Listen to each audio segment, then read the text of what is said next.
அம்மு என்கிற பெயரும் இந்த சிறுமியின் முகமும் தன் வாழ்க்கையில் எங்கோ ஒரு புள்ளியில் இணைவது போல அவளுக்குத் தோன்றுகிறது.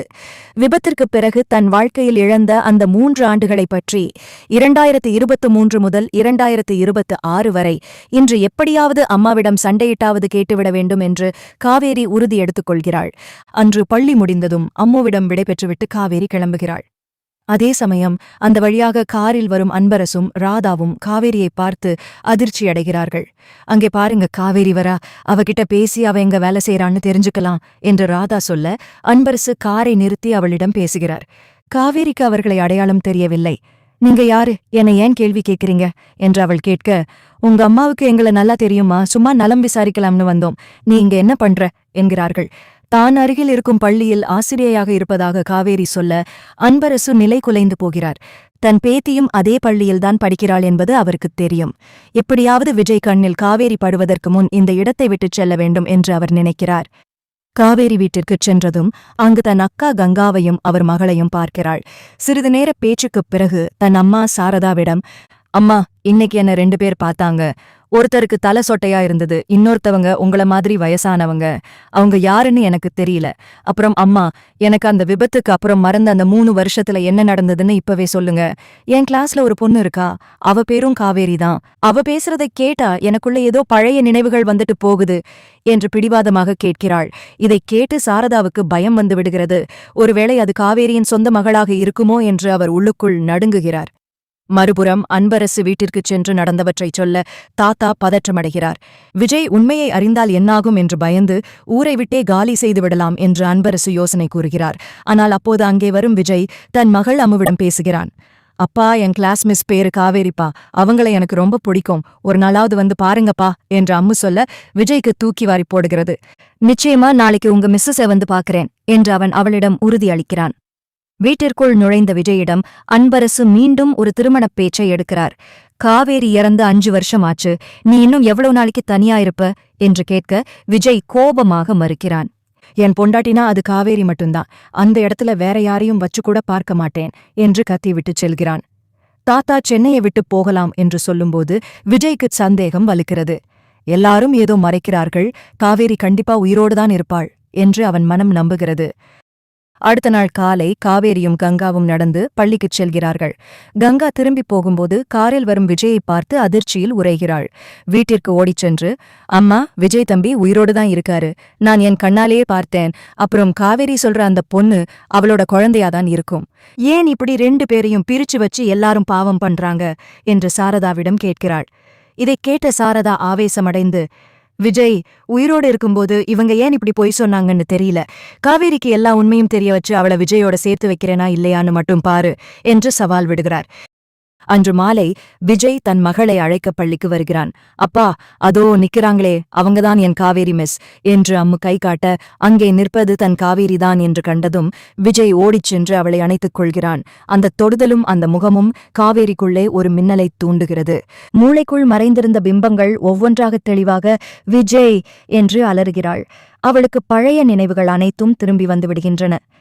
நேராக தன் கணவனுடனும் மகளுடனும் வீட்டிற்குச் செல்லும் காவேரி அங்கிருந்தவர்களிடம் நியாயம் கேட்கிறாள். குறிப்பாக தாத்தாவின் சட்டையை பிடித்து, ஏன் எங்களை பிரிச்சிங்க என்று அவள் கேட்கும் கேள்விகளுக்கு தாத்தா என்ன பதில் சொல்லப் போகிறார் என்பதுதான் இனி வரும் கதையின் உச்சகட்டம். தாத்தா அதிர்ச்சியில் உறைந்து நிற்க காவேரியின் ஆக்ரோஷமான கேள்விகள் அந்த வீட்டின் அமைதியை குலைக்கின்றன. சொல்லுங்க தாத்தா, நான் செத்துட்டேன்னு என் புருஷன்கிட்ட போய் சொன்னீங்களே, அதுக்கு என்ன காரணம்?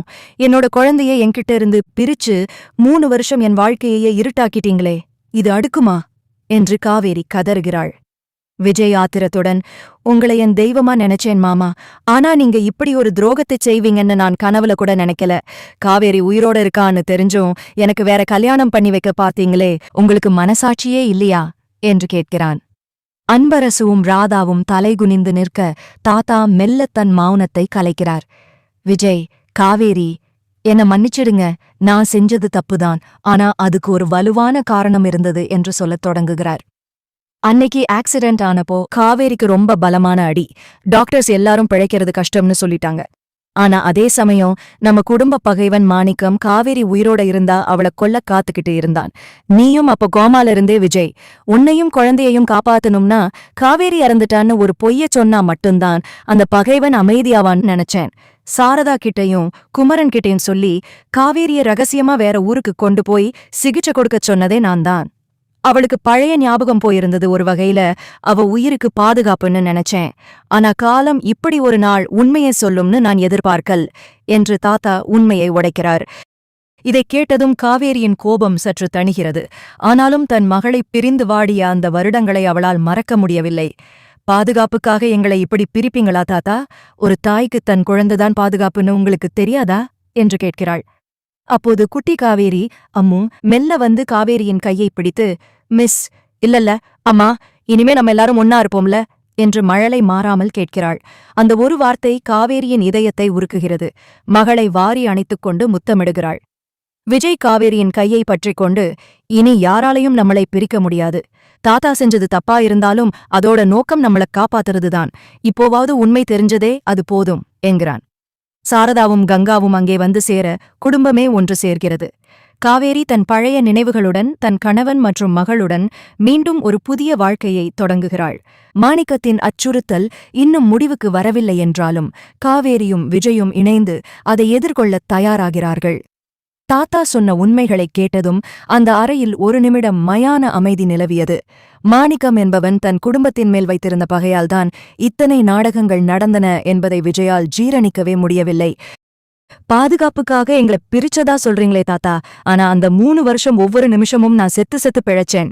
என் பொண்டாட்டி உயிரோட இல்லைன்னு தெரிஞ்சும் அவன் ஞாபகத்தோடவே வாழ்றது எவ்வளவு நரகம் தெரியுமா என்று விஜய் ஆவேசமாக கேட்கிறான். காவேரி மெல்ல அவன் கையை பிடித்து அமைதிப்படுத்துகிறாள். விடுங்க விஜய், இப்போவாவது உண்மை தெரிஞ்சதே, என் பொண்ணு என்கிட்டயே வந்துட்டாலே அது போதும் என்று கண்ணீருடன் சொல்கிறாள். அப்போதுதான் அந்த அதிர்ச்சி நடக்கிறது. வீட்டின் வாசலில் ஒரு கார் வந்து நிற்கிறது. அதிலிருந்து இறங்குவது வேறு யாருமல்ல, தாத்தா பயந்த அதே மாணிக்கம்தான். அவன் கையில் ஒரு பெரிய பூங்கொத்து இருக்கிறது. நேராக வீட்டிற்குள் நுழைந்தவன் அங்கே காவேரியையும் விஜயையும் ஒன்றாக பார்த்ததும் ஒரு ஏளனச் சிரிப்பு சிரிக்கிறான். என்ன பெரியவரே, காவேரி செத்துட்டான்னு ஊர் முழுக்க நம்ப வச்சீங்களே, இப்போ என்னடானா 2 பேரும் ஒன்னா நிக்கிறாங்க. உங்க நாடகத்தை நான் அன்னைக்கே கண்டுபிடிச்சிட்டேன். ஆனா அவளுக்கு பழைய ஞாபகம் இல்லைன்னு தெரிஞ்சதும் சரி கொஞ்ச நாள் நிம்மதியா இருக்கட்டும்னு விட்டுட்டேன். இப்போ ஞாபகம் வந்தாச்சா என்று நக்கலாக கேட்கிறான். விஜய் ஆத்திரத்தில் அவன் சட்டையை பிடிக்கப் போக காவேரி அவனை தடுத்து நிறுத்துகிறாள். இங்க பாருங்க மிஸ்டர் மாணிக்கம், எங்க குடும்பத்துக்குள்ள நீங்க புகுந்து விளையாடினது போதும். இதுவரைக்கும் நான் யாருன்னு எனக்கு தெரியாம இருந்தது. இப்போ என் குடும்பம், என் புருஷன், என் குழந்தை எல்லாரும் என் கூட இருக்காங்க. இனிமே நீங்க ஒரு அடி எடுத்து வச்சா கூட ஒரு பொண்ணா நான் என்ன செய்வேன்னு எனக்கே தெரியாது என்று சிங்கப்பெண்ணாக எகிறுகிறாள். மாணிக்கம் மிரண்டு போகிறான். சரி சரி, சும்மா ஒரு விசிட் அடிக்கலான்னு தான் வந்தேன். ஆனா ஒண்ணு மட்டும் தெரிஞ்சுக்கங்க, நீங்க எல்லாரும் ஒன்னா இருக்கிறது எனக்கு பிடிக்கல. சீக்கிரமே அடுத்த ஆட்டத்தை ஆரம்பிக்கிறேன் என்று சொல்லிவிட்டு அங்கிருந்து கிளம்புகிறான். அவன் சென்றதும் தாத்தா பதற்றத்தில் சோபாவில் அமர்கிறார். பார்த்தியா விஜய், இவனை பத்தி தெரிஞ்சுதான் நான் பயந்தேன். இப்போ இவனுக்கு தெரிஞ்சு போச்சு, இனி நம்ம ஜாக்கிரதையா இருக்கணும் என்கிறார். சாரதா முன் வந்து, இனி பயந்து ஒளிய வேண்டிய அவசியம் இல்ல மாமா. இத்தனை நாள் அவ பயந்து ஓடுனா, ஆனா இப்போ அவ கூட அவ புருஷன் இருக்கான். நாங்க எல்லாரும் இருக்கோம். காவேரி, நீ நாளைக்கே ஸ்கூலுக்கு போக வேண்டாம், கொஞ்ச நாள் வீட்லயே இரு என்கிறார். ஆனால் காவேரி மறுக்கிறாள். இல்லம்மா, பயந்து ஒளிஞ்சா அவன் இன்னும் பயமுறுத்துவான். நான் வழக்கம் போல ஸ்கூலுக்கு போவேன். ஆனா இப்போ நான் தனியா இல்ல, என் விஜய் கூட இருக்காரு. என் பொண்ணு அம்முவை நானே கூட்டிட்டு வருவேன் என்று உறுதியாகச் சொல்கிறாள். அன்று இரவு பல வருடங்களுக்குப் பிறகு விஜய், காவேரி மற்றும் குட்டி அம்மு மூவரும் ஒரே அறையில் அமர்ந்து பேசிக் கொண்டிருக்கிறார்கள். அம்மு தன் அம்மாவின் மடியில் படுத்துக்கொண்டு, அம்மா, நீங்க தான்